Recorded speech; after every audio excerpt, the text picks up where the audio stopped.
ठीक है। व्यक्तित्व विकास जो विभिन्न चरणों से होकर गुजरता है, चाहे वो बाल्यावस्था है, जैसे फॉर एग्जाम्पल बाल्यावस्था हो गई, फिर किशोरावस्था हो गई, फिर युवावस्था हो गई, फिर प्रौढ़ावस्था हो गई, ये चरण हो गए। तो जितने भी साइकोलॉजिस्ट हैं उनके अनुसार अगर हम एक निचोड़ निकालें तो उन्होंने क्या बताया है, जो व्यक्तित्व है उसके विकास के 9 चरण बताए हैं, इंपॉर्टेंट, मुख्यतः 9 चरण बताए हैं। लेकिन अगर हम व्यक्तित्व का जो सिद्धांत जिन्होंने बताए हैं, जैसे फ्राइड, फ्राइड एक बहुत ही फेमस और सबसे पुराने साइकोलॉजिस्ट है जिन्होंने व्यक्तित्व के ऊपर अपने सिद्धांत को जो बताया, और उनका सिद्धांत जो था वो किसका था, मनोलैंगिक सिद्धांत था उनका, कि जो व्यक्तित्व का विकास होता है वो मनोलैंगिक आधार पर होता है। ठीक है। उन्होंने क्या बताया कि जो उनका जो पूरा सिद्धांत था वो पुराना और आधुनिक समय में दोनों ही जगह वो फिट बैठता है, तो सभी साइकोलॉजिस्ट ने उसको मान्यता दी। लेकिन ऐसा होता है ना कि एक फिलॉसफी कुछ बोल रही है, दूसरा फिलोसफर कुछ कह रहा है, तो कहीं ना कहीं बीच में द्वंद आ जाते हैं। तो इन सब जो चरण बताए गए हैं पर्सनालिटी के, व्यक्तित्व विकास के, उनको मोटा मोटा हम 9 तरीके से हम उसको एक्सप्लेन करेंगे, जिनको काफी सारे साइकोलॉजिस्ट ने अपने अपने आधार पर बताया है। क्लियर? तो जो आज चरण है उसमें क्या है कि जो इसमें आप पॉइंट्स कैसे लिखेंगे कि मनोवैज्ञानिकों के मतानुसार व्यक्तित्व विकास की निम्नांकित प्रक्रिया या निम्नांकित अवस्थाएं इस प्रकार है। ठीक है। अवस्थाएं मतलब चरण, चरण को इंग्लिश में बोलेंगे स्टेज। तो इन्होंने जो 9 प्रकार की अवस्थाएं बताई हैं जिनसे हमारा व्यक्तित्व विकसित होता है, या व्यक्तित्व का जो विकास है वो इनके इन्हीं पैरामीटर्स पर होता है हर इंसान के अंदर। ठीक है। तो इन्होंने पहला जो पॉइंट बताया है, वो पहला पॉइंट क्या है, पूर्व प्रसूत अवस्था, जब बच्चा गर्भ में होता है। ठीक है। वो एक अवस्था व्यक्तित्व विकास के लिए उन्होंने सब वहां से स्टार्ट की है, कि व्यक्तित्व का विकास वहीं से स्टार्ट हो जाता है जब बच्चा गर्भ में होता है। तो पहला जो पॉइंट है वो है पूर्व प्रसूत अवस्था में व्यक्तित्व विकास। अब पूर्व प्रसूत अवस्था क्या है, इसको इसको क्या बोलेंगे, गर्भ धारण से लेकर जन्म तक की अवधि। जब कंसीव करते हैं तब से लेकर डिलीवरी तक की जो वो अवधि होती है, उसको पूर्व प्रसूति अवस्था बोलेंगे। पूर्व प्रसूति अवस्था, गर्भ धारण से लेकर जन्म तक की अवधि, जो सामान्यतः कितने डेज की होती है, 280 दिन, 280 डेज तक इसको माना गया है। और ये अवस्था 3 भागों में बटी होती है। ये अवस्था 3 भागों में बटी होती है। सबसे पहले इसको बोला गया है गर्भाधारण से 14 दिनों की अवधि, जो प्रेगनेंसी होती है उसके बाद जो 2 वीक्स होते हैं, गर्भधारण से 14 दिनों की अवधि। सेकंड है भ्रूण की अवस्था, सेकंड सप्ताह से, जो सेकंड वीक है उससे 8th वीक तक, दूसरे सप्ताह से 8वें सप्ताह की अवधि। और तीसरा है फेटस की अवस्था। फेटस की अवस्था कौन सी होती है, जो 9वें महीने से 9वें सप्ताह से 9th सप्ताह से जन्म तक की अवधि। दोबारा रिपीट में करती हूँ, पूर्व प्रसूति काल किसको बोलते हैं, जो गर्भधारण से लेकर जन्म तक की अवस्था होती है, जन्म तक की जो अवधि है, टाइम पीरियड होता है, जो 280 डेज का होता है। ठीक है, इसको 280 डेज तक माना गया है, और ये 3 भागों में बटी होती है। सबसे पहला है इसमें गर्भधारण से 14 दिनों तक की अवधि, जिसको जायगोट की अवस्था बोलते हैं। जायगोट, जायगोट की अवस्था बोलेंगे कौन सा होता है, जिसमें गर्भधारण से 14 दिन की अवधि, डे 1 से लेकर 14 डेज तक। सेकंड है भ्रूण की अवस्था। भ्रूण की अवस्था क्या है, दूसरे सप्ताह से 8वें सप्ताह तक की अवधि, सेकंड वीक से 8th वीक तक का जो टाइम पीरियड होता है। थर्ड है फेटस की अवस्था, 9th वीक से लेकर जन्म तक की अवधि, जब तक बच्चे का जन्म नहीं हो जाता। ठीक है। इनसे क्या पता चला है कि इसमें विकसित कैसे होता है व्यक्तित्व, या इनमें विकास की क्या प्रक्रिया होती है। इस टाइम पीरियड में जो भी घटनाएं होती हैं, माँ के गर्भ में जो बच्चा पल रहा होता है, वो सारा उसके ऊपर पूरी तरह से असर डालता है। जैसा कि हमारी फैमिलीज में भी बताया जाता है कि प्रेगनेंसी में आप खुश रहिए, हेल्दी फूड लीजिए, या आप ज्यादा चिंता मत कीजिए। इस तरह की सब चीजें सभी के साथ होती हैं जिन लोगों ने जो इस प्रक्रिया से गुजर चुके हैं। ठीक है। तो ये सब क्यों बताया जाता है, क्योंकि जो गर्भ में जो बच्चा होता है उसके व्यक्तित्व पर भी या उसके ऊपर भी इन सब चीजों का बहुत प्रभाव पड़ता है। जो कुपोषण होता है, जैसे जिन लेडीज को अच्छी तरह पोषण ना मिल पाए, या जो बच्चे बहुत वीक पैदा होते हैं, तो उनका व्यक्तित्व कैसा हो जाता है, कैसा होगा उनका व्यक्तित्व विद्या रानी जी? जो फीमेल्स बहुत ज्यादा एंटीबायोटिक्स या बहुत ज्यादा पेन किलर्स खाती हैं इस टाइम पीरियड में, तो उनमें जो उनका बेबी पैदा होता है उसमें ज्यादातर क्या प्रॉब्लम्स आती है? ये व्यक्तित्व विकास का ही एक स्टेज मानी गई है। जेनेटिक प्रॉब्लम्स भी आ सकती है मैम। और उनका जो शारीरिक विकास है वो बहुत धीमा हो जाता है, शारीरिक विकास बहुत धीमा हो जाता है, और उनके अंदर बहुत सारे दोष पैदा होते हैं। जैसे उनके व्यक्तित्व विकास की जो स्पीड होती है वो और बच्चों के कंपैरेटिवली बहुत स्लो हो जाती है, और उनको बीमारियां बहुत जल्दी होने लगती हैं। ठीक है, उनका जो कहते हैं ना, उनकी मांसपेशियां जो उनका अंदर बॉडी जो उनकी बनती है वो बहुत ज्यादा वीक हो जाती है। कुछ प्रेगनेंसी में ऐसे केसेस आजकल आप देख ही रहे हैं कि अगर मदर को थायराइड है या मदर को डायबिटीज प्रेगनेंसी टाइम पीरियड में हो गई है, तो वो कहीं ना कहीं बच्चे में भी उसका असर आ जाता है। आजकल तो कॉमन हो गया है, डायबिटीज बच्चों में, थायराइड बच्चों में बहुत कॉमन पाया जाने लगा है। तो ये विकास की फर्स्ट प्रक्रिया बताई है, व्यक्तित्व विकास की। तो व्यक्तित्व इसमें यहाँ नहीं है कि जो हम व्यवहार दूसरों के साथ करें। व्यक्तित्व क्या है? जो जन्म से लेकर मरण तक जो हमारी अवस्थाएं, जिसमें हमारा व्यक्तित्व बनता रहता है, ये इंटरनल प्रोसेस है। आपकी नेचर आपको एक situation they the, suppose for example आपको एक सिचुएशन दे दी गई है कि आपके सामने सडन बैठे बैठे आपकी क्लास चल रही है और मैं आपको कोई न्यूज दे दूं जो आपके लिए एकदम से शॉकिंग हो जाए, तो आपके सबके रिएक्शन अलग होंगे। सबके रिएक्शन अलग होंगे, क्यों? क्योंकि बाहर से तो मुझे आप बहुत पेशेंस वाले लग रहे हैं, मुझे लगेगा आप समझदारी से काम लेंगे, लेकिन सडन आपका बिहेवियर बिल्कुल उसके ऑपोजिट हो जाएगा, जो मेरे बिल्कुल मतलब जो मैं जितना आपको जानती हूँ उससे वो बिल्कुल अलग हो जाएगा। तो ये क्या है कि जो आपका अंदर सोच है, जो आपका दिमाग है, आपका जो एडजस्टमेंट का जो आपका तरीका है, चीजों को सोचने का जो आपका तरीका है, वो आप ही जानते हैं। मुझे वो सिर्फ आपके संवेगों में दिखाई देगा, जो आपकी बाहरी जो आपका फेस एक्सप्रेशंस हो गए, जो आपकी बातें होगी, मैं सिर्फ उससे जजमेंट कर सकूंगी। अरे ये वैसे तो बहुत काम लगते हैं, बहुत पेशेंस वाले लगते हैं, लेकिन ये तो एकदम बिल्कुल उल्टे हैं उसके। कई बार हम ऐसा सोचते हैं ना दूसरों के लिए, तो वो क्या है, वो नेचर जन्म से ही बननी शुरू हो जाती है। तो विकास का जो पहला चरण है वो कौन सा था? पूर्व प्रसूति अवस्था, गर्भ धारण से लेकर जन्म तक की अवस्था। सेकंड है इसमें व्यक्तित्व विकास में शैशवा अवस्था। शैशवा अवस्था क्या होती है? शैशवा अवस्था में इन्होंने क्या टाइम पीरियड दिया है? जन्म से लेकर 2 सप्ताह तक की अवधि को कहा जाता है। ये सबसे छोटा टाइम पीरियड बोला गया है। शैशवावस्था क्या होती है? जन्म से लेकर 2 सप्ताह तक की जो टाइम पीरियड होता है उसे इस कैटेगरी में रखा गया है, और इसे 2 भागों में बांटा गया है। एक प्रसव अवधि जो जन्म से लगभग 30 मिनट तक का होता है, और दूसरा क्या होता है, उसे बोलते हैं न्योनेट की अवधि। न्योनेट मतलब जो नाभि को काटकर बांधने तक, जो दूसरे सप्ताह की अवधि कहा गया है। ठीक है, क्लियर हुआ? दोबारा रिपीट करूं मैं इसको? सेकंड कैटेगरी, सेकंड जो उन्होंने व्यक्तित्व विकास की अवस्था बताई है वो है शैशवावस्था। शैशवावस्था किसको बोला गया है? जो जन्म से 2 सप्ताह तक की, जैसे जन्म हुआ उससे सेकंड वीक तक की, 2 वीक तक का जो टाइम पीरियड होता है। और ये सभी अवस्थाओं में छोटी होती है। जितने भी टाइम पीरियड आगे व्यक्तित्व विकास में बताए जाएंगे उसमें सबसे छोटी अवधि इसको माना गया है। इसको भी 2 भागों में बांटा है। एक कौन सा? प्रसव अवधि, जो जन्म की लगभग 30 मिनट तक का होता है, जैसे ही बच्चा बाहर आता है गर्भ से। और सेकंड क्या है? जैसे उसकी नाभि, जो बच्चे की नाभि मां से जो जुड़ी होती है उसको काटकर बांधने तक, जो दूसरे वीक की जो अवधि होती है। ठीक है, इसमें इसका व्यक्तित्व विकास पर बहुत प्रभाव पड़ता है। कैसे पड़ता है कि ऐसे बच्चे कैसे होते हैं, कुछ बच्चे इसमें बहुत ज्यादा एक्टिव होते हैं, बहुत हाथ पैर मारने वाले, कुछ बहुत सुस्त, कुछ की नींद बहुत ज्यादा होती है, पूरा दिन रात सोते हैं। कुछ बच्चे कैसे होते हैं कि वो बहुत कम नींद वाले होते हैं। तो ऐसे बच्चों के व्यक्तित्व को क्या बोला जाता है? जब ऐसे बच्चे बड़े होते हैं ना, जो बहुत ज्यादा हाथ पैर मारने वाले होते हैं। ठीक है, तो हॉर्लॉक ने 1969 में इस तरह के जो बच्चे हैं उसको क्या बोला गया है कि जो अधिक पेशीय क्रियाएं करते हैं, जिनकी जो बहुत एक्टिव बच्चे होते हैं, हाथ पैर फेंकना, जिनकी क्रियाएं बहुत होती हैं, वो आगे चलकर कैसे होते हैं?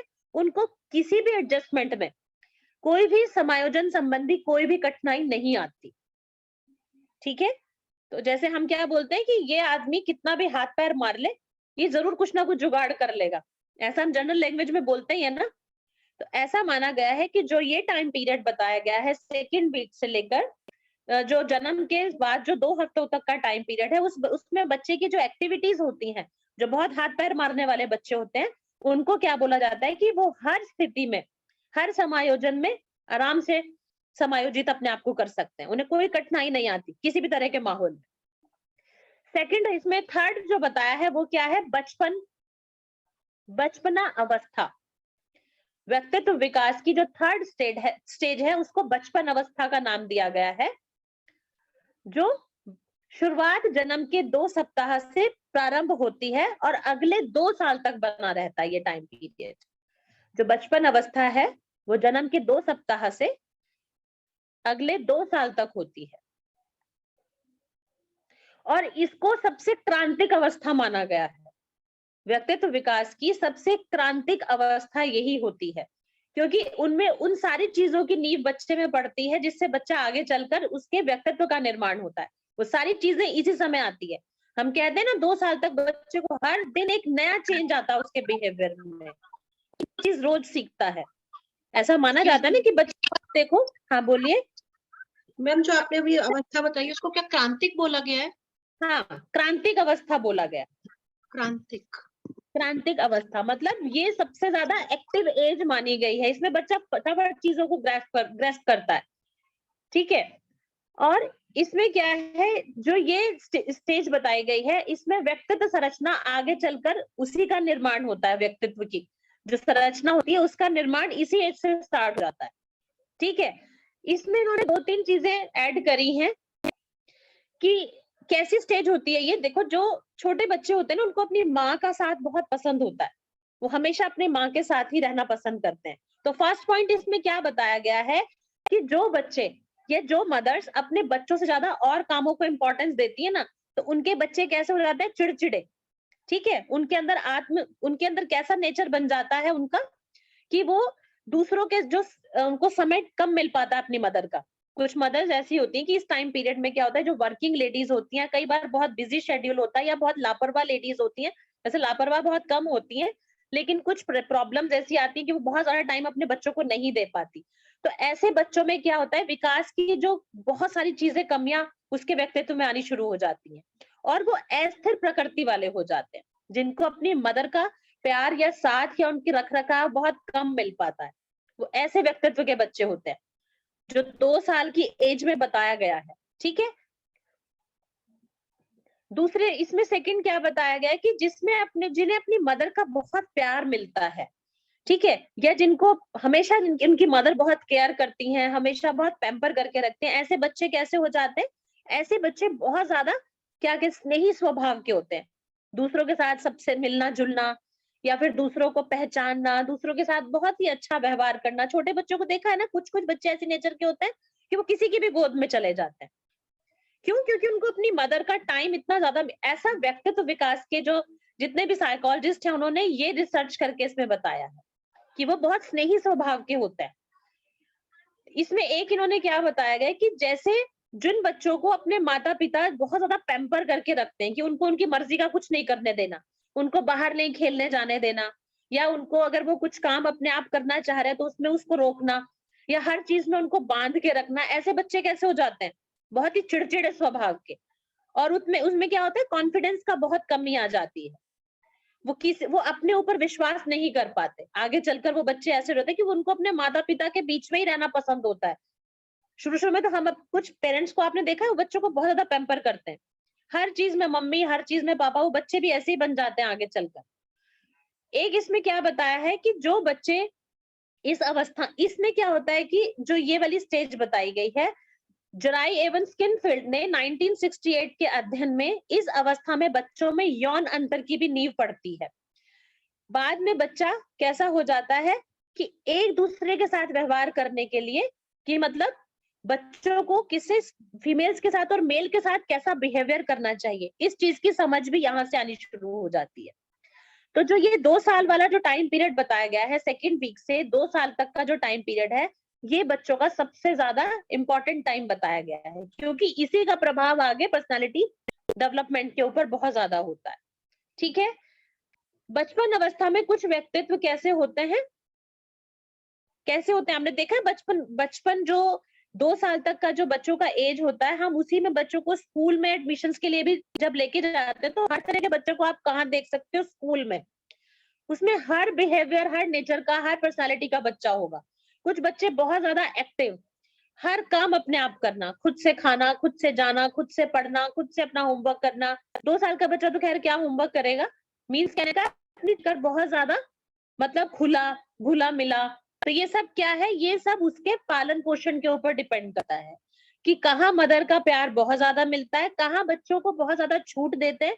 कुछ पेरेंट्स है कि वो बच्चों को आत्मनिर्भर बनाने के लिए उनको खेलने के लिए भी जाने देते हैं। 2 साल के बच्चे को छोड़ दिया पार्क में, खेलो, बच्चों के साथ घुलो मिलो, मिट्टी में खेलो। ठीक है, तो व्यक्तित्व विकास में ये सब चीजें बहुत ज्यादा जरूरी है। नेक्स्ट है इसमें बाल्यावस्था में व्यक्तित्व विकास, 4th पॉइंट है इसका। बाल्यावस्था में व्यक्तित्व विकास 4th स्टेज हो गई ये। 2 वर्ष की एज से 12 वर्ष तक की उम्र तक इसका टाइम पीरियड माना गया है बाल्यावस्था। 2 साल से 12 साल तक की जो एज होती है, जो टाइम पीरियड होता है, वो बाल्यावस्था में व्यक्तित्व विकास को बताता है। 2 से 6 वर्ष तक की अवस्था को आरंभिक बाल्यावस्था कहा गया है। ठीक है, और 6 से 12 वर्ष तक को उत्तर बाल्यावस्था कहा जाता है। ये कौन सी एज बताई गई है, जिस एज में बच्चों की जो भाषा विकास होती है, शारीरिक विकास होता है जिस एज में। ठीक है, भाषा विकास हो गया, उनके सांवेगिक विकास हो गए। संवेग क्या होते हैं, संवेग किनको बोला जाता है, कपिल जी, संवेग किसको बोला जाता है? सांवेगिक विकास कैसा होगा?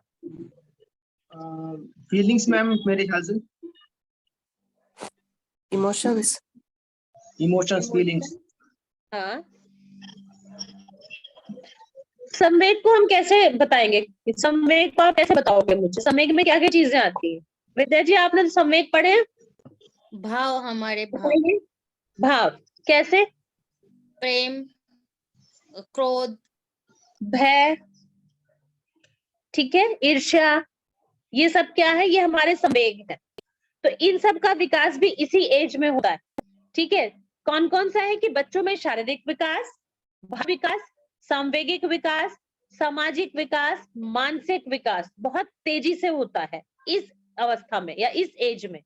शरीर की मांसपेशियां अधिक गठीली और मजबूत हो जाती हैं, जिससे बचपन की जो आकृति होती है वो धीरे धीरे क्या खत्म होने लगती है। और बच्चा क्या है, हम बोलते हैं ना टीनेजर्स स्टार्ट हो गई है बच्चों की, जो टीन एज होती है जिसमें बच्चा ग्रो करता है, थोड़ा बड़ा बनने लग जाता है। तो ये सब चीजें तब विकसित होती हैं। इसीलिए कहा जाता है कि बच्चों की नेचर है वो 13 साल से 19 साल तक का जो टाइम पीरियड माना गया है कि ये सबसे खतरनाक एज होती है बच्चों की, क्योंकि इसमें बच्चों को क्या चाहिए, अपनी स्वतंत्रता चाहिए होती है, उनके अपने ही डिसीजन होते हैं, वो जो बोल रहे हैं उनको लगता है वही सच है, वही सही है। पेरेंट्स की बातों को वो अधिकतर अपने विरुद्ध ही मानते हैं। किस स्टेज पे आकर, जहां पर बच्चों के पेरेंट्स उन पे बहुत ज्यादा ध्यान नहीं देते या जिनमें बहुत ज्यादा ध्यान देते हैं, वहां पर ऐसी कंडीशंस आ जाती है बच्चों की परवरिश में। तो मांसपेशियां गठीली हो जाती हैं, शरीर मजबूत होता है।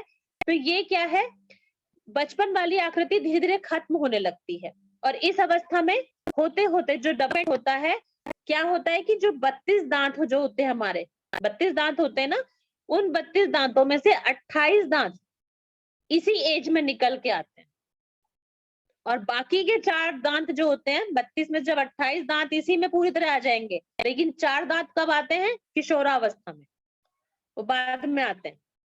ठीक है, इस अवस्था में क्या निर्माण होता है बच्चों में, उनके बोलने का तरीका। ठीक है, शब्दावली निर्माण बहुत तेजी से होता है। क्या उनका कैसे उनका मतलब जो एक्सेंट है वो कितना क्लियर है, या वो अपनी बात को सामने वाले को कैसे समझाते हैं, ये सब चेंजेस भी इसी एज में आ जाते हैं। ठीक है, तो इसमें क्या है, इसमें इन्होंने क्या बताया है कि बाल्यावस्था समाप्त होते हुए बच्चों के व्यक्तित्व में कुछ खास प्रकार के सामाजिक व्यवहार विकसित होते हैं, कि उनको सोसाइटी में किस तरह से रहना है, किससे कैसा व्यवहार करना है, कितना बोलना है, सही गलत की पहचान धीरे धीरे इसी एज में आनी शुरू हो जाती है। इस एज में जो 2 साल से लेकर जो 12 साल तक की जो एज बताई गई है, इस एज में मोस्टली जो व्यक्तित्व है या व्यक्ति है उसके 90% मानसिक विकास पूरा हो जाता है। ठीक है, 90% मानसिक विकास पूरा हो जाता है और वो परिपक्व व्यवहार करने लग जाता है। परिपक्व व्यवहार क्या होता है कि जो हम जिसको हम एक आइडल एज माना गया है, कह देते ना हम कई बार सामान्य भाषा में बोल देते यार ये इतना बड़ा हो गया, इसको बोलने की तमीज नहीं है, या ये इतना छोटा बच्चा है पर बहुत अच्छे से बोलता है, बहुत मैनर्स है बच्चे, बहुत संस्कारी बच्चा है, ये बहुत रूड बच्चा है। ये सब चीजें हम बोलने लग जाते हैं कि पेरेंट्स ने कुछ नहीं सिखाया या पेरेंट्स ने बहुत अच्छे संस्कार दिए। तो इस भाषा में जो हम बोलते हैं वो क्या है, वो व्यक्तित्व विकास के ही चरण है। जैसा कि आपने देखा है कि हम लोग बोलते हैं ना, जैसे घर में कोई बच्चा पैदा हुआ तो 1 साल तक हम खुद ही दिमाग लगाने लग जाते हैं, इसको तो अब तक चल लेना चाहिए था, ये इसके नीचे के दांत आ जाने चाहिए थे, कि अभी तक ये बोलना शुरू नहीं हुआ। ठीक है, या फिर 0 मंथ से लेकर 6 मंथ तक उसको मदर फीड पे रखा जाता है। ठीक है, और फिर 6 मंथ में उसका अन्नप्राशन किया जाता है। हम लोग देखते हैं अपने परिवारों में ये सब चीजें। तो ये जो चरण है, ये जो विकास के जो चरण है, ये सब यहाँ पर इन्होंने रिटर्न में आपको बता दी। इन्हीं पे रिसर्च हुई है कि जो ये चरण बताए गए हैं कि ये पूरी तरह पैरामीटर्स के अनुसार ये सब सही है या नहीं। तो अभी तक तो आपको ये सब कुछ सही लग रहा होगा क्योंकि आपने अपने घरों में ये सब देखा है। जब बच्चा 1 या 2 साल का, 3 साल का होने के बाद जब बोलता नहीं है ना, तो हम उसे तुरंत डॉक्टर के पास ले जाते हैं कि अभी तक इसने बोलना शुरू नहीं किया। क्यों? क्योंकि हमें भी पता है कि ये इसका ग्रोइंग एज है, इस एज में इसको बढ़ जाना चाहिए था, इसको इतनी हाइट ले लेनी चाहिए थी। या बच्चों की या गर्ल्स की जो उम्र है वो एज है, वो 19 इयर्स रखी गई है शादी की। ठीक है, 18 साल की, अब तो शायद बढ़ गई है, अब कुछ चेंजेस भी हुआ था उसमें। बॉयज की 21 साल और गर्ल्स की 18 साल, लेकिन अब मुझे नहीं पता वो नेक्स्ट एज कौन सी है, कितनी बड़ी है, लेकिन वो क्या है, ये पैरामीटर्स इसी व्यक्तित्व विकास के बेस पर माने गए थे। नेक्स्ट है पूर्व किशोर अवस्था। पूर्व किशोर अवस्था में व्यक्तित्व विकास, इसका टाइम पीरियड बताया गया है 11-12 वर्ष से लेकर 13-14 वर्ष तक, या 12 वर्ष से 14 वर्ष तक। ठीक है, पहली एज थी 6 से 12 और ये क्या है 12 से 14। लड़कों से ज्यादा या लड़कों के कंपैरेटिवली लड़कियों में व्यक्तित्व विकास इस एज में सबसे जल्दी या बहुत अधिक तेजी से होता है। और इसी एज में हम लड़कियों पर या सामाजिक प्रतिबंध लगने प्रारंभ हो जाते हैं। बाहर नहीं जाना, अकेले नहीं जाना, शॉर्ट ड्रेसेस नहीं पहननी, जो जनरली आप देखते हैं अपने घरों में जब बच्चा बड़े होने लगता है तो लड़कियों पर ये प्रतिबंध प्रारंभ हो जाते हैं इस एज में। ठीक है, और लड़कियों पर इसमें क्या बताया गया है कि मॉरे ने 1989 में किए गए अध्ययन से यह स्पष्ट किया है कि इस अवस्था में चिंता, चिड़चिड़ापन, उदासी बहुत अधिक बढ़ जाती है। जो ये एज मानी गई है, इसमें बच्चों के अंदर जो व्यक्तित्व होता है उनका, वो बहुत ज्यादा चिड़चिड़ा, उदासी या फिर बहुत ज्यादा चिंता वाला हो जाता है। और असहयोगिता मतलब इस अवधि में असहयोगिता, किसी भी बात को ना मानना, विपरीत लिंग के व्यक्तियों के साथ झगड़ना, ये सारे गुण इसमें इसी एज में डेवलप होने शुरू हो जाते हैं। और इस एज में और क्या माना गया है कि जो मेल या फीमेल दोनों में ही सिर दर्द, पीठ दर्द तथा पूरे शरीर में सामान्य दर्द की शिकायतें शुरू हो जाती है, क्योंकि ग्रंथीय विकास के कारण ये चेंजेस बॉडी में आने शुरू हो जाते हैं। तो ये कौन सी थी? पूर्व किशोरावस्था में व्यक्तित्व विकास। इसका एज क्या था? 12 साल से 14 साल तक। और ये जो एज होती है वो गर्ल्स में बहुत जल्दी ग्रोइंग, मतलब इस एज में गर्ल्स क्या है, बॉयज के कंपैरेटिवली बहुत जल्दी बढ़ती है। ठीक है, नेक्स्ट है इसमें किशोरावस्था में व्यक्तित्व विकास। 6th पॉइंट है किशोरावस्था में व्यक्तित्व विकास। 14-15 साल की एज से 19-20 साल तक की जो एज होती है वो ये टाइम पीरियड इस एज में बोला गया है। जो किशोरावस्था व्यक्तित्व विकास होता है या किशोरा अवस्था में जो व्यक्तित्व विकास होता है उसका टाइम पीरियड है 14-15 साल की आयु से लगभग 18-19 साल तक की एज। और ये बहुत महत्वपूर्ण अवस्था मानी गई है। क्योंकि इसमें शारीरिक और मानसिक दोनों ही परिवर्तन होते हैं। बहुत तरह के शारीरिक और मानसिक परिवर्तन इसमें देखे जाते हैं जिसका हमारे व्यक्तित्व पर बहुत प्रभाव पड़ता है। तनाव एवं तूफान की अवस्था भी कहा गया है इसको। जो मनोवैज्ञानिक थे उन्होंने इस एज को क्या बोला है? तनाव एवं तूफान की अवस्था। क्योंकि इस टाइम पीरियड में, इस एज में क्या होता है, बहुत सी समस्याएं उत्पन्न हो जाती हैं जिससे हमारा व्यक्तित्व जो है वो बहुत प्रभावित होता है। जैसे दोनों लड़के लड़कियों की दोनों की शारीरिक ऊंचाई बढ़ना, शरीर के अंगों का अनुपात या उनका भार बढ़ना, ठीक है, यौन अंग और गौण यौन विशेषताओं में परिवर्तन। यौन अंग जो होते हैं वो इसी एज में डेवलप होने शुरू हो जाते हैं। गसेल तथा मोरे ने 1965 के अध्ययन में 16 से 17 साल के लड़के और लड़कियों दोनों में क्रोध के संवेग की तीव्रता को अधिक पाया है। उनका मानना है कि इस एज में लड़कों पर और लड़कियों पर दोनों में ही जो क्रोध है उसके संवेग बहुत ज्यादा होते हैं, जल्दी विकसित होने लग जाते हैं। और धीरे धीरे क्या होता है, 19 साल के बाद धीरे धीरे क्या होता है, वो उनकी तीव्रता कम होने लगती है। और विषम लैंगिक जो गुण हैं वो भी विकसित होने लगते हैं। मतलब जो लड़के और लड़कियां हैं वो अपने विपरीत यौन, जो विपरीत होते हैं, जो सेक्स उनका जो ऑपोजिट सेक्स होता है उनके साथ मिलने जुलने का बहुत आनंद उठाते हैं इसी एज में, ठीक है। तो प्याजे ने 1965 के एक जो उन्होंने जो एक इसमें अध्ययन किया था उसमें उन्होंने बताया कि इस अवस्था में लड़के और लड़कियों में आर्थिक स्वतंत्रता ज्यादा चाहिए, वो इसकी तरफ ज्यादा अग्रसर रहते हैं। आर्थिक स्वतंत्रता क्या होती है कि उनको फाइनेंशियली बहुत फ्रीडम चाहिए कि वो कैसे भी खर्च करें, कहीं भी जाएं, किसी से भी मिले, उनको कोई रोक टोक पसंद नहीं होती। तो जो ये टीन एज होती है ना, 19 एज तक जो होता है, 19 एज तक, इसीलिए बच्चों को बहुत ज्यादा क्या करना चाहिए, कंट्रोल में रखने की हमारी सोसाइटी में वो माइंडसेट है कि उनको बहुत ज्यादा कंट्रोल में रखना चाहिए। लेकिन इस एज में बच्चों को कंट्रोल पसंद नहीं होता।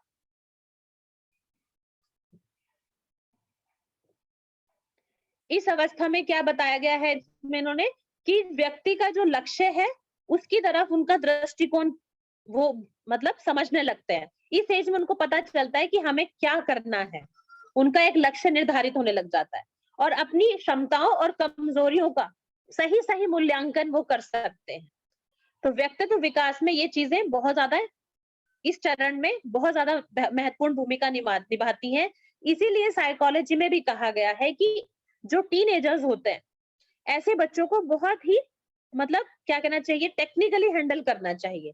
आपको अपने बच्चों के साथ फ्रेंडली माहौल रखना चाहिए, उनकी बातों को भी सुनना चाहिए।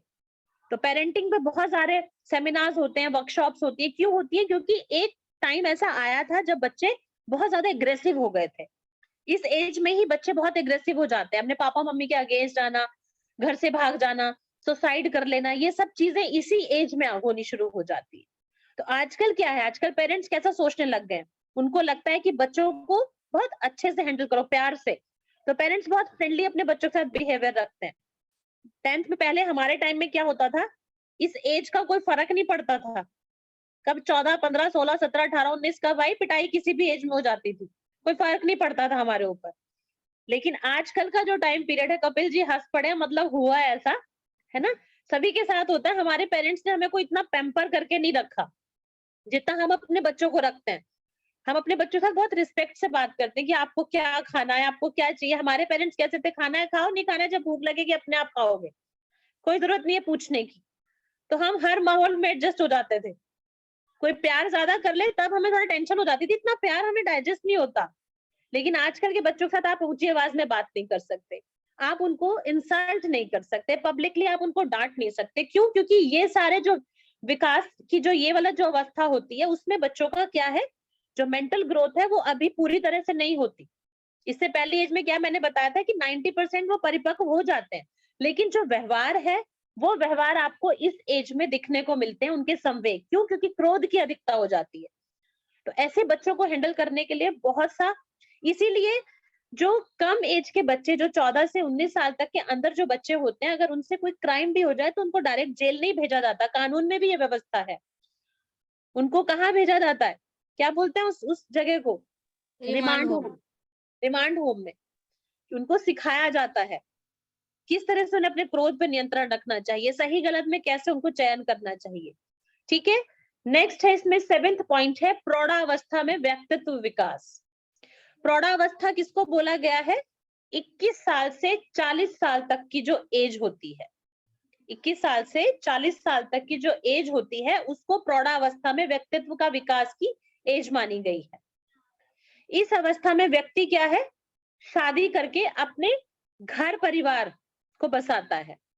ठीक है, नौकरी व्यवसाय में लगता है, आत्मविश्वास को मजबूत कर आगे बढ़ता है। ये जो जब गृहस्थ आश्रम में जब इंसान जाता है, तो ये उसके विकास का एक नया पैरामीटर माना गया है, क्योंकि यहाँ वो नई नई जिम्मेदारियों को उठाना सीखता है।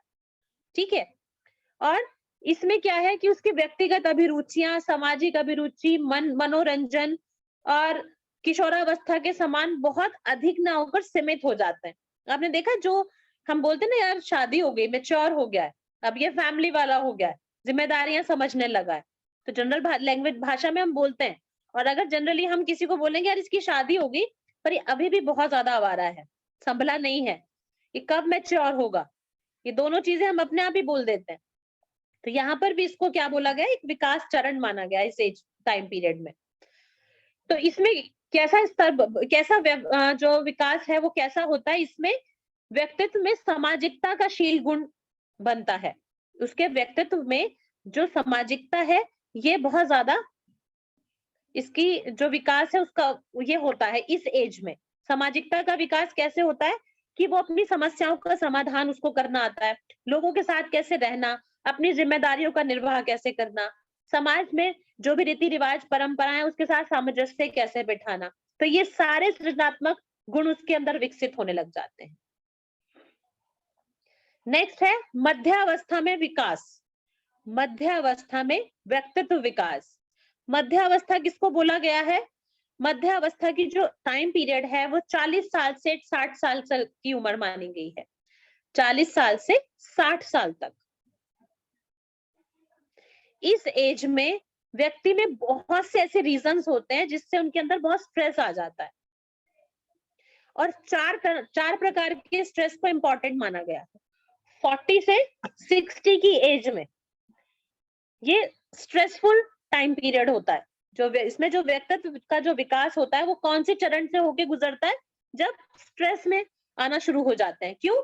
क्योंकि इस समय सारी चीजें चरम पे होती हैं, फैमिली भी, बच्चे भी, उनकी एजुकेशन, रिटायरमेंट। तो इन्होंने जो स्ट्रेस है उसको 4 प्रकार से बताया। तो सबसे पहले इन्होंने इसमें बताया है कि जो 4 मुख्य तनाव है वो कौन कौन से हैं जिनका हमारे व्यक्तित्व पर प्रभाव पड़ता है। सबसे पहला है दैहिक तनाव। अर्चना, दैहिक तनाव किसको बोलते हैं? दैहिक मैम, दैहिक तो हमारी देह से रिलेटेड होगा मैम। यस, जैसे जैसे कि शारीरिक रोग, मानसिक रोग, और या फिर फैमिली से कुछ अप एंड डाउन्स जो हमें उससे भी रिलेटेड, मेरे ख्याल से वही होगा दैहिक में। दैहिक तनाव क्या होता है? दैहिक तनाव होता है जो हमारा गिरता स्वास्थ्य होता है। 40 से जी। 60 साल तक हम उतने यंग तो नहीं रहते ना, एज हाँ जी। बढ़ेगी थोड़े थोड़े रोग भी बॉडी में आने शुरू होता है। आजकल तो बहुत से कॉमन रोग हैं, डायबिटीज जो सभी के पास है, सभी में बहुत मीठा है इस एज में। सबसे ज्यादा जी। स्ट्रेस तो इसी का ही आ जाता है। ठीक है, तो उम्र के परिणाम स्वरूप गिरते स्वास्थ्य के कारण इस तरह के तनाव उत्पन्न होते हैं। दूसरा है इसमें सांस्कृतिक तनाव। सविता गुलाटी जी, सांस्कृतिक तनाव कैसे होते हैं? सांस्कृतिक तनाव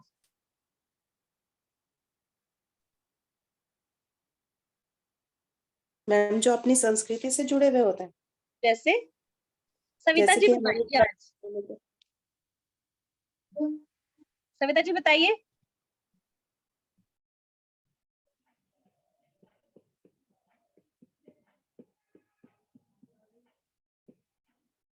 माइक ऑफ है आपका। हमारे संस्कार जो होते हैं, हमारे जो हमने पेरेंट्स से लिए हैं, जैसे उस टाइप के संस्कृत नहीं नहीं नहीं नहीं। संस्कार। अच्छा शिवा, और कौन कौन बच्चे हैं? श्वेता गौड़, डॉक्टर स्मिता, माधुरी, श्रद्धा, कोई भी आंसर दे सकता है। संस्कृत तनाव कौन से होते हैं?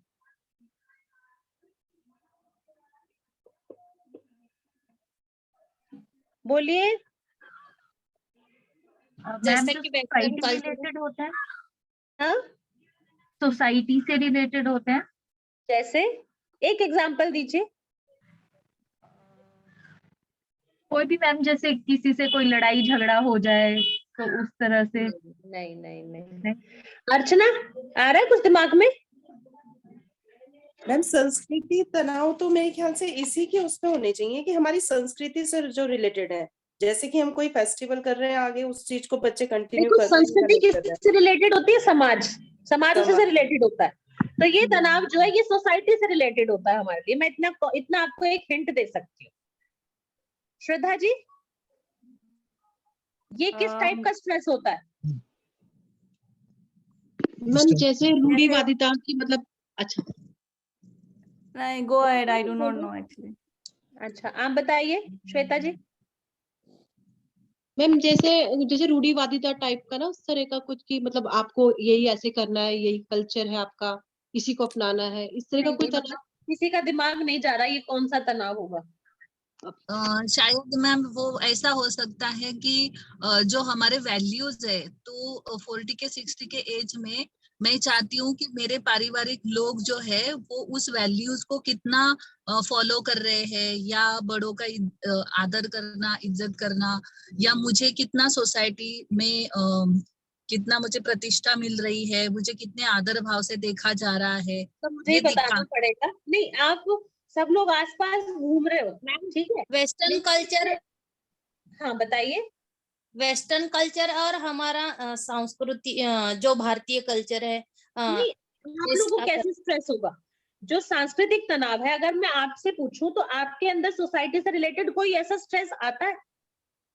हाँ, मतलब मुझे कि जैसे कि कोई फैमिली फंक्शन हो और जब हम भला वाला परिवार देखते हैं, सब लोग एक दूसरे के साथ हंसी मिलके इज्जत से रह रहे हैं, इज्जत देके बहुत अच्छे से, तो शायद वो कमी उस एज में महसूस होती है कि मैं अभी तक अर्थार्जन में बिजी था, और कहीं ना कहीं ये जो मेरी वैल्यूज है कि जो सही में सुख है पारिवारिक या संस्कृति जिससे हमें रिलेटेड है, वो उसकी तरफ मेरा ध्यान नहीं गया।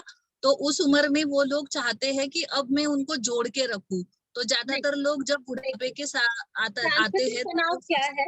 सांस्कृतिक तनाव में बोला गया है कि इसका मुख्य कारण क्या माना गया है कि जो सामाजिक परिवेश है ना हमारा, उसमें यौवन शक्ति को उनकी तुलना में, मतलब जो 40 से 60 की जो एज मानी गई है, उसमें यंग जनरेशन को ज्यादा इंपॉर्टेंस दी जाती है। ठीक है, समझ रहे हो? यौवन शक्ति तो उनकी तुलना में अधिक महत्व दिया जाता है। मतलब जो ज्यादा यंग लोग हैं उनके लिए अपॉर्चुनिटीज ज्यादा होती हैं। तो ये स्ट्रेस भी हमारे पास होता है कि 40-60 में क्या होता है, यार अब हमारी वो उम्र नहीं है कि हम वो काम कर सके, या हम कुछ ग्रोथ करना चाह रहे हैं, नया बिजनेस एस्टेब्लिश करना चाह रहे हैं, या हम कुछ और एजुकेशन लेना चाह रहे हैं, तो ये उस टाइप का स्ट्रेस होता है। पर मैम ये संस्कृति से कैसे रिलेट हो गया? ये सांस्कृतिक तनाव इसलिए माना गया है कि पूरी सोसाइटी के अंदर ये माइंडसेट माना गया है। संस्कृति मतलब क्या है? कल्चर। कल्चर कहाँ है? समाज में। ठीक है, तो समाज में क्या है कि यंग ब्लड को ज्यादा इंपॉर्टेंस दी जाती है। आप कहीं अगर 40 से 45 या 60 की एज में कहीं जॉब पे जाएंगे ना, तो वो आपको वो वाला काम देंगे जो आप इजिली कर लें। ठीक है, बहुत भले चाहे आप बहुत ज्यादा हार्ड वर्क कर सकते हैं, आपको ज्यादा पैसा कमाना है, अपनी फैमिली को ग्रोथ करने के लिए आपको और ज्यादा हार्ड वर्क करने के लिए आप मेंटली प्रिपेयर हैं, फिजिकल भी प्रिपेयर है, लेकिन सामने वाला आपको वो इंपॉर्टेंस नहीं देता। मैम ये कुछ समझ नहीं आ रहा है, ये कुछ क्लियर उतना नहीं हो रहा है जो आप बोल रहे हैं। मैं बताती हूँ, देखो इसमें क्या है, सांस्कृतिक तनाव के अंदर क्या है, इस तरह का ये तनाव क्या, आप मेरी बात को समझ नहीं पा रहे हैं। देखो, हमारा जो रिटायरमेंट का टाइम होता है वो कौन सा होता है?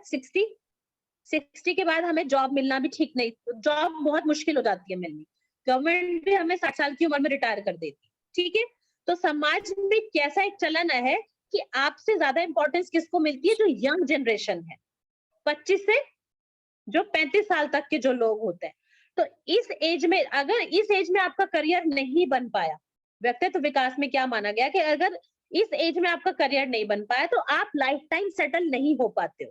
आपने ऐसा देखा भी होगा, एक एज होती है हमारे करियर को बनाने की जिसमें हम सेटल हो जाते हैं। फैमिली, कई बार क्या होता है, फैमिली स्टार्ट हो गई लेकिन करियर नहीं हुआ, वो करियर लास्ट तक बन ही नहीं पाता। क्यों? क्योंकि आपके अकॉर्डिंग आपको काम नहीं मिल पाता, जॉब नहीं मिल पाती, आपकी एक्सपीरियंस के अकॉर्डिंग आपको सैलरी नहीं मिल पाती। तो इन्होंने इसको समाज से रिलेट करके इसको सांस्कृतिक तनाव में डाल दिया। सांस्कृतिक तनाव का मतलब ये नहीं है कि आप कोई परंपरा रीति रिवाज को नहीं निभा पा रहे हैं तो आपको उसका स्ट्रेस आ गया, नहीं, ऐसा नहीं है। सांस्कृतिक तनाव क्या ये है? तो करियर से रिलेटेड हो गया फिर मैम। हाँ, ये तो करियर से रिलेटेड हो गया। करियर कहाँ पे सेटलमेंट बनता करियर है? सुनो, करियर का जो एक जगह होती है वो कहाँ है? सोसाइटी में तो मानी गई ना। आप अपनी सोसाइटी को, अपनी एज, अपने परिवार के अकॉर्डिंग ही अपने काम को करते हैं ना।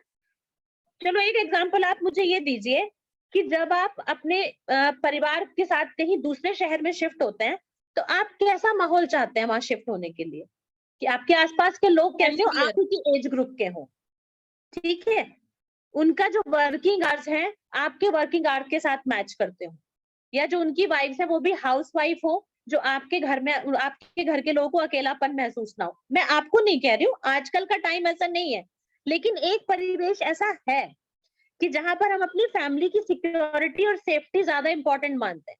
तो कई बार क्या है, हम एक शहर से दूसरे शहर सिर्फ अपने परिवार की सेफ्टी के लिए नहीं जा सकते, हम अपने परिवार को वहीं छोड़ देते हैं, लेकिन लाइफ टाइम अपने आप को सेटल करने के लिए या पैसा अर्न करने के लिए हमेशा दूसरी जगह रहते हैं। कुछ परिवारों को आपने ऐसा देखा है? इसको समझाने का तरीका क्या है ना उसमें? देखो, स्ट्रेस का मतलब ये तनाव माना गया है कि सामाजिक तनाव को इन्होंने सांस्कृतिक तनाव के अंदर डाल दिया है। समाज के द्वारा जो आपके एक एज बताई गई है, जो आपका व्यक्तित्व जो है, जैसे 60 साल के आदमी को आप किसी कॉलेज में या किसी स्कूल में आप उसको पीटी टीचर नहीं रखेंगे। एक एग्जांपल दे रही हूं मैं। True ma'am.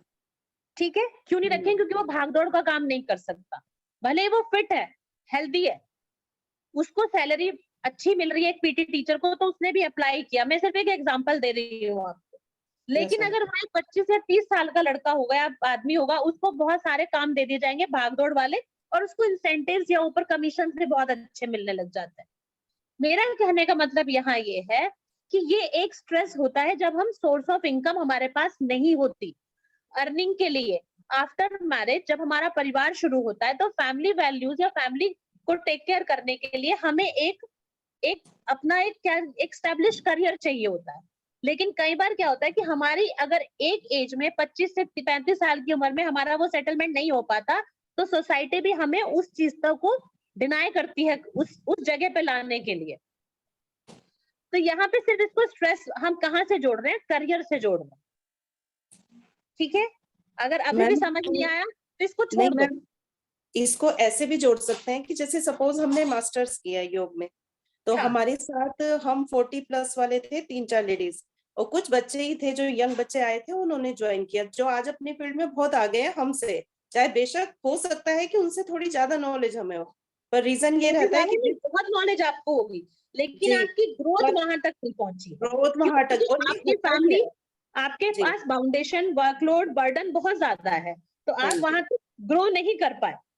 जी, ठीक है, तो ये अब बिल्कुल मैं देखने की चीज 40 है। की टाइम पे मैं एज में घर घर या लोगों को ट्यूशन नहीं दे सकती। मैं किसको ट्यूशन दूंगी? जो यंग जनरेशन, जो हमारे स्टूडेंट्स हमारे साथ पढ़ रहे हैं, जो अच्छे बच्चे हैं, हम उनको आगे भेज देते हैं। वो कहीं ना कहीं सेटल हो जाते हैं, फॉरेन चले जाते हैं, अच्छा सोर्स ऑफ इनकम भी उनको मिल जाता है, वो एक अच्छा लाइफस्टाइल जी रहे हैं। लेकिन अगर हम अपने साथ कंपैरिजन करें, ज्ञान उनको हमसे बहुत कम है, एजुकेशन भी उनकी हमसे बहुत कम है, उनका एक्सपीरियंस भी हमसे बहुत कम है, लेकिन इनकम उनकी हमसे बहुत ज्यादा है। तो ये स्ट्रेस आप में आएगा कि नहीं आएगा? आएगा मैम, पक्का आएगा। और ये सब जो लोग लोग एग्री फील्ड कर रहे हैं कि नहीं कर रहे? इन्होंने उनको यहाँ पक्का आता है, इसको जो क्या फील्ड बना दिया, में इसको सांस्कृतिक तनाव में रख दिया कि एक जो सोसाइटी है, सोसाइटी के अंदर भी इन सब चीजों के बहुत ज्यादा कंपैरिजन होते हैं, जिसे हम क्या बोलते हैं कि बहुत कंपटीशन है।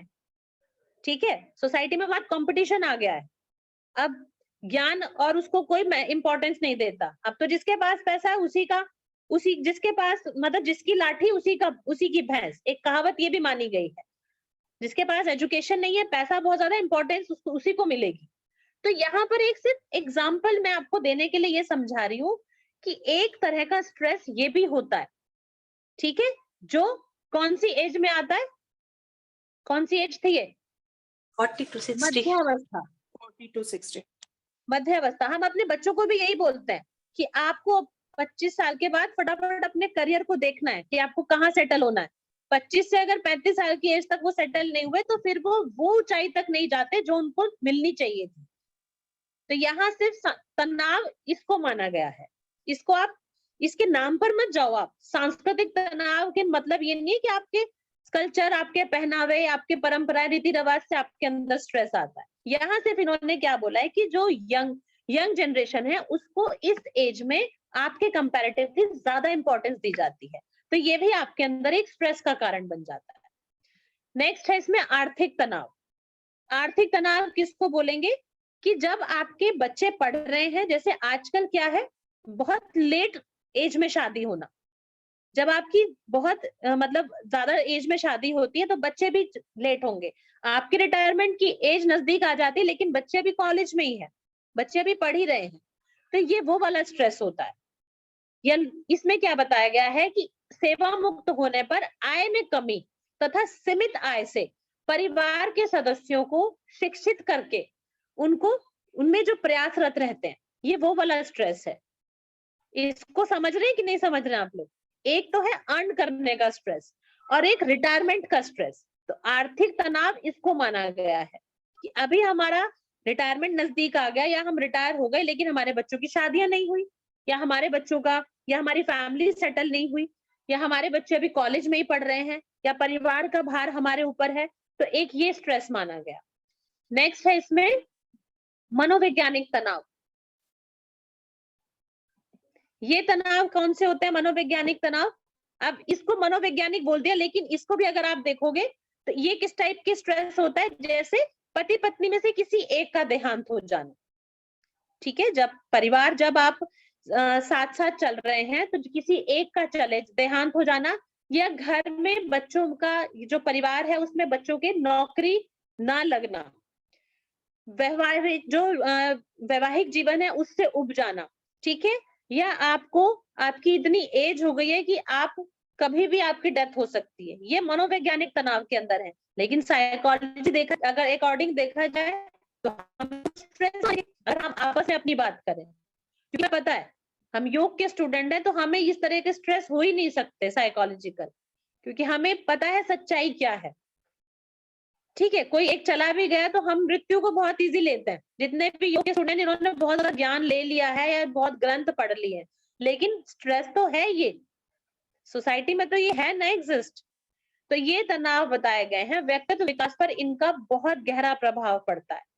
तो आपने इसको हम एग्जाम्पल में कैसे समझेंगे? जो 4 प्रकार के स्ट्रेस बताए गए हैं, जो मध्य अवस्था है, मध्य अवस्था में कैसी पर्सनालिटीज बनती हैं इस तरह के लोगों को, जिन्हें ये वाले स्ट्रेस होते हैं, या तो ये बहुत शांत हो जाते हैं, किसी चीज में इंटरेस्ट नहीं होता, कि ऐसे व्यक्तित्व होते हैं, या ये बहुत ज्यादा एग्रेसिव होते हैं, या ये क्रिमिनल माइंड हो जाते हैं। तो ये ऐसी पर्सनालिटीज बन जाती है, ठीक है। नेक्स्ट है इसमें 8th हो गया। 9th पॉइंट है अब वृद्धावस्था में व्यक्तित्व विकास। वृद्धावस्था में व्यक्तित्व विकास, इसको लाइफ का सबसे लास्ट स्टेज बोला गया है, जीवन अवधि की अंतिम अवस्था, जो 60 वर्ष से प्रारंभ होती है। 60 साल से स्टार्ट होकर जब तक डेथ नहीं होती तब तक मानी गई है। 60 साल से 70 साल की अवस्था को आरंभिक वृद्धावस्था माना गया है। 60 साल से 70 साल की अवधि को आरंभिक वृद्धावस्था, और 70 साल से डेथ तक जो टाइम पीरियड होता है उसे प्रगत वृद्धावस्था बोला गया है। और इस टाइम पीरियड में बहुत साइकोलॉजिकल वो चेंजेस आते हैं, ठीक है। जो बूढ़े लोग होते हैं उनमें एडजस्टमेंट की बहुत प्रॉब्लम हो जाती है, या तो वो एडजस्ट कर लेते हैं और या फिर वो बिल्कुल एडजस्ट नहीं करते किसी के साथ। और जो घर का जो माहौल है, आप देखते हैं घर में कोई बुजुर्ग है तो उसका एक अलग ही नेचर होगा, या तो आप उससे बहुत खुश होते हैं या घर वाले उससे बहुत परेशान हो जाते हैं कि उन्होंने बहुत दुखी कर दिया है। बच्चा भी इतना परेशान नहीं करता, ये चिल्लाते हैं, रात भर सोते नहीं हैं, खूब खाते हैं, बहुत ज्यादा बोलते हैं, पूरी रात ये जागते रहते हैं, हमको नींद नहीं आती। ऐसे सबके घर में कोई ना कोई एक इस एज का इंसान होता है। या फिर इस एज में क्या होता है कि बहुत समझदार लोग होते हैं, बहुत सिंसियरली बिहेव करते हैं, फैमिली को बहुत लाड़ प्यार से रखते हैं, ठीक है। तो ये पर्सनालिटीज कब बनती हैं कि जैसा मनोवैज्ञानिक कारणों के अकॉर्डिंग ही ये सारे पर्सनालिटीज बनती हैं। अगर आपकी स्ट्रेस, किसी चीज का कोई स्ट्रेस नहीं है, आपका आर्थिक तनाव भी आप में नहीं है, या आप में मनोवैज्ञानिक तनाव भी नहीं है, जो सांस्कृतिक तनाव जो आप लोगों को समझ नहीं आया वो भी अगर किसी के अंदर नहीं है, तो ये कौन सा, ये वृद्धावस्था में कौन सा वाला व्यक्तित्व बनता है? बहुत ही सुलझा हुआ, सौम्य व्यवहार, सबके साथ शांति के साथ रहना, हर चीज में एडजस्ट कर लेना, ठीक है। तो व्यक्तित्व विकास ये चरण बताए। हाँ जी बोलिए। योग में इसे मुक्तावस्था कहेंगे। कौन सी अवस्था कहेंगे? मुक्तावस्था, ठीक है। तो ये बेसिकली मैंने आपको 9 पॉइंट बताए हैं या 9 स्टेजेस बताई हैं व्यक्तित्व विकास की। लेकिन ये 9 स्टेजेस क्या है, ये अकॉर्डिंग टू मतलब बहुत सारे साइकोलॉजिस्ट के अकॉर्डिंग बताई हैं कि इसका एक निचोड़ बता दिया। लेकिन एक हमारे जो मैंने आपको बताया था साइकोलॉजिस्ट हैं, कौन से हैं? फ्राइड ने जो व्यक्तित्व विकास बताया है या युंग ने जो व्यक्तित्व विकास बताया है, उनको हम नेक्स्ट क्लास में समझेंगे, ठीक है।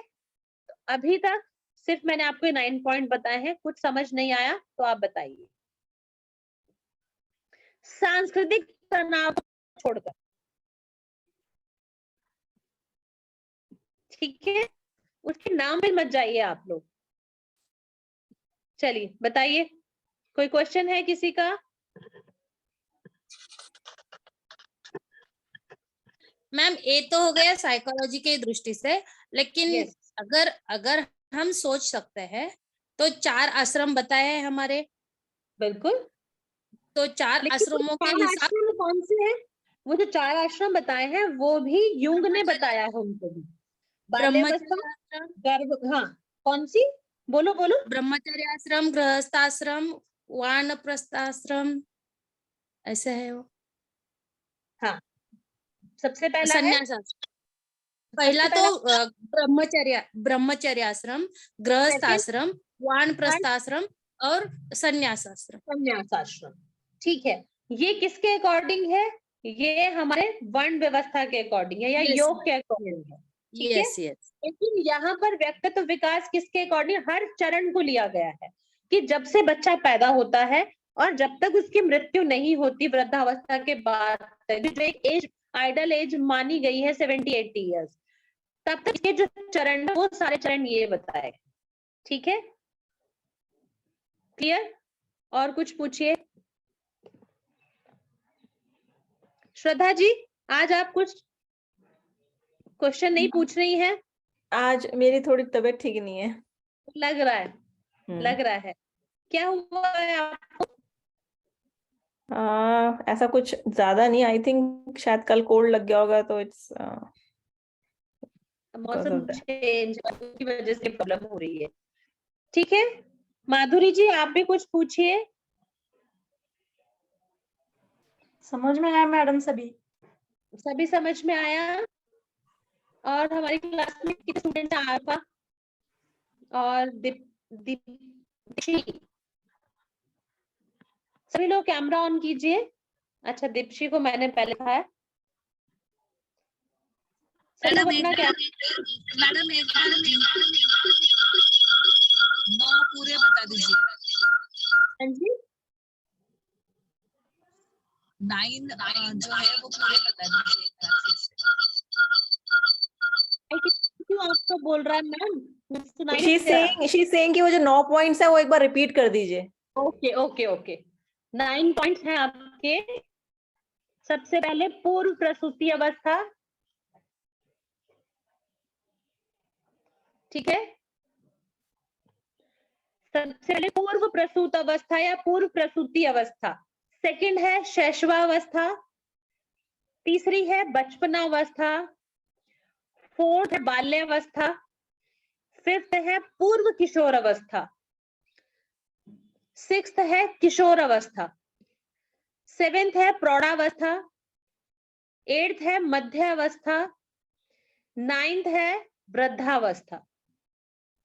ठीक है डॉक्टर स्मिता, आपको समझ आया? आप कहीं ट्रैवल कर रहे हैं क्या? ओके, चलिए, ये भी विकास का एक चरण है, व्यक्तित्व विकास का। ठीक है, चलिए फिर क्लास ओवर करें। धन्यवाद ma'am. Thank you okay ma'am. जी, thank you ma'am. Thank you ma'am. Thank you so much, ma'am. तो नेक्स्ट क्लास में भी अभी आपका यही चलेगा टॉपिक। नेक्स्ट क्लास में भी अभी आपके चरण यही बताए जाएंगे, stages of personality development. Okay चलिए, okay ma'am, thank you ma'am.